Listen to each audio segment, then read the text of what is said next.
What's good, everybody? I'm BPC and welcome to Competitive Origins MMA. Now, today's topic is on, has Amanda the Lioness Nunes cleaned out the divisions yet? The 135, the 145, who else does she actually have to face off against?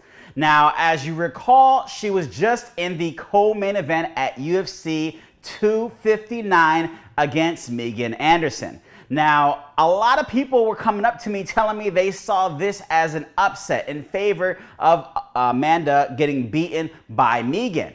And I quickly told them, I go, look, Amanda is better on the feet. But for some reason, if she doesn't like the way the fight's going on the feet, she's going to do exactly what she did to Germaine, which is take her down to the ground and control the fight. Now, Holly Holmes actually laid a game plan out on how to beat Megan, and that's exactly what she did. She took Megan down to the ground. So if, like I said, if it's going to not go her way, she's going to take it down to the ground, she's going to control the fight, and she will get the victory regardless. Now, as far as how the fight went, well, it started out on the fight. Megan tried, and then Amanda showed that she was the superior striker. It ended up on the ground, and then, Megan tapped out to Amanda, and Amanda continued on her run as the undisputed champion in the 145 division, and still the 135 division champion as well. So who else is out there for her to compete against? Well, Juliana Pena has stated that she wants the next fight. Now, she was actually scheduled to face off against Holly Holmes, but unfortunately, Holly Holmes has a medical condition. Now, Holly is hoping that this fight will be rescheduled for a later date, but Dana White is open to the idea of putting Juliana Pena in the octagon with Amanda Nunes. Now, Amanda has stated that she actually wants, Juliana to face off against Germaine if Holly isn't available. And we already saw how that fight went, and it didn't work out in Juliana's favor, but it's like, all right, we got to give you somebody to fight Amanda, so why make it so difficult? Now, Juliana is making the claim that she is the toughest challenge for Amanda because she is a grappler and she's beaten the best grapplers in the UFC, so therefore she stands to be the toughest challenge.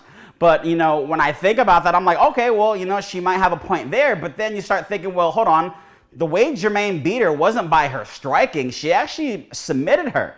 So I'm thinking, well, if Germaine could submit Juliana, then couldn't, Amanda submit Juliana? That's just, my suggestion right there.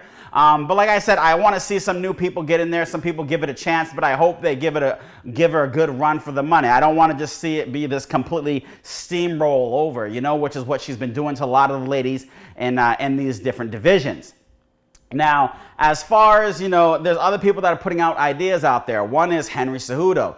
He's stating that the UFC needs to do some cross-promotion events. Get Amanda fighting against the best women in some of these other organizations, do a cross-promotion, and therefore she'll have some challengers, somebody to compete against.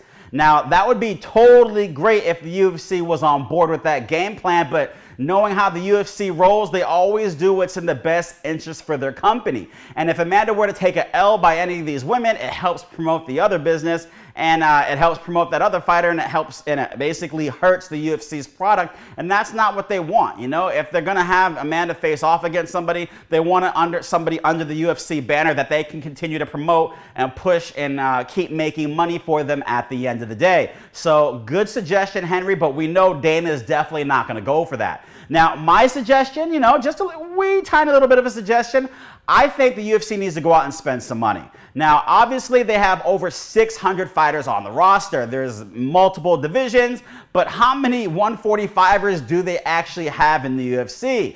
Go out there, get 40 different women, train these women, get them prepared, do what's necessary, start building them up. Let the cream of the crop rise, maybe one girl goes and gets 4 wins, She's not beating all 40 women, but then you have another woman that goes and gets 4 or 5 wins against these other women as well. Then another woman in that group goes and gets another 4 or 5 women as well, you know what I mean? So we start building up the records, we start hyping up these individual women that are sprouting from all these seeds that the UFC would therefore plant, and then we have a new contender, somebody to challenge Amanda. Now, I'm not saying that this contender is actually going to get the victory, but at least it gets us excited. It's not somebody that's like 2-1 like Juliana Pena. It's somebody that's 5-0. It's somebody that's on this awesome run streak. Now, I'm not bad-mouthing Juliana by any means. You know, her 2 losses as of late were against Shevchenko and Germain, so that's some tough competition at the end of the day. You know, a lot of women lose to those individuals, but I'm just saying, you know, if you want somebody else other than Juliana, we have to go ahead and start investing into the 145 division.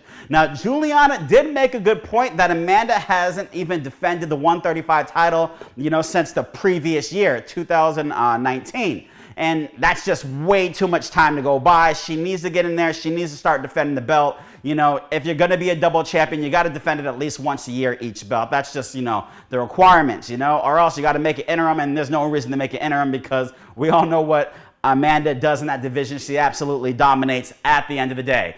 Go to the comment section below and let me know what you think about my suggestion. Do they need to go ahead and invest to start bringing all these women over? Do you prefer Henry Cejudo's suggestion, the king of cringe, in which the UFC should start doing some cross promotions? Or do you think that the UFC just needs to close down the 145 division and strictly focus on the 135 division? Let me know what you guys think in the comment section below. Go to competitiveorigins.com, type in promo code MMA93 so you can get 10% off this Competitive Origins Get It Done t-shirt. Don't forget to hit the subscribe button, click the notification bell, and hit the like button on this video, please.